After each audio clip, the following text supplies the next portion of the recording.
Boys and girls, your attention, please. Faster than an airplane, more powerful than a locomotive, impervious to bullets, up in the sky. Look, it's a giant bird. It's Superman! I suppose there were about 1 billion boys in the Justice League. I'm talking coast to coast, I'm talking sea to shining sea, a bunch of snotty-nosed kids in tattered jeans and dirty tees. They stand on their tiptoes, point their hands toward the sun, and at the top of their lungs they'd scream, up, up, and away. And no matter how impossible or improbable it seemed, with a towel tied around their neck, hanging just below their knees, and an S magic marked on their chest, they tried to fly in their dungarees. Yes, they had the fire of youth in their eyes.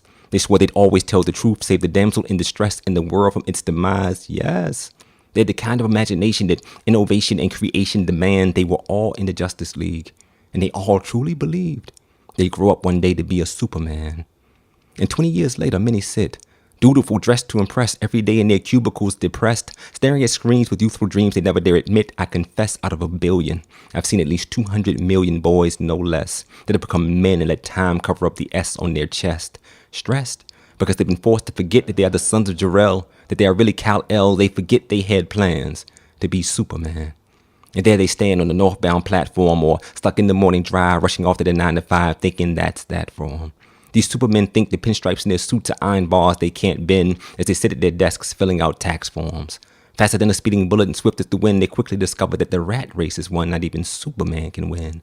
If their youth is looked back on, you'll see the heat of their visions have died behind their eyes. The S's on their chests are now hidden behind designer ties. Kids that made decisions to save lives now save tithes to give the supervillains who use God as their disguise. What kind of bizarro world is this? Where we've all got it about as backward as Mixoplex, where Superman grows up to be Clark Kent. A day trader watching Oprah who trades in his cape for a rover. He works late, he stays over, and he pins all of his hopes to bank and post-it notes because his fortress of solitude is facing foreclosure. Instead of fighting against the opposition, he now goes toe-to-toe for promotions and positions, and each time he gets them, it takes him a little bit further from who he wanted to be. He's traded in his spandex for an Amex, and now he gentrifies tall buildings in a single bound. He's put all his feelings in a lead safe so even he can't make the mistake of seeing how he feels about the fellow he's become. He's weekdays because he spends his weekdays in krypton nights tasking beneath fluorescent lights when his strength comes from basking in the yellow sun.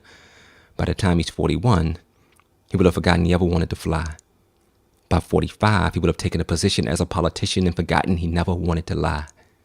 By 47, all thoughts of the Superman he wanted to become are almost gone. He hasn't saved a life in years, not even his own.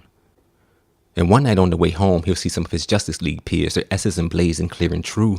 They'll look at his briefcase, his beard, and they'll say, "Man, what happened to you?" And he'll say, "I grew up," and they'll say, "Yeah, but what did you grow into?" They'll say, "Look, Clark, we understand you got to do what you got to do. You probably own property, stock, bonds, and buildings. You probably live properly and stand to make millions, but man, you used to want to be Superman. You used to have plans to save Congolese women and South American children, to fight against injustice, inequality, robber barons, and corporate villains. True, you'd have never made $1 million, but you'd have certainly made a difference."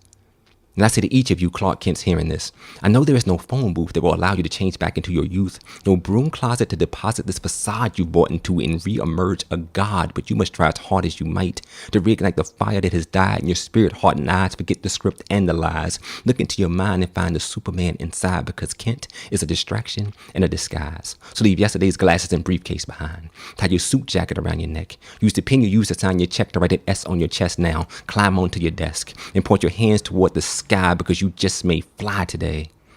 The past is in the wind, the present here and gone again, but the future is up, up, and away.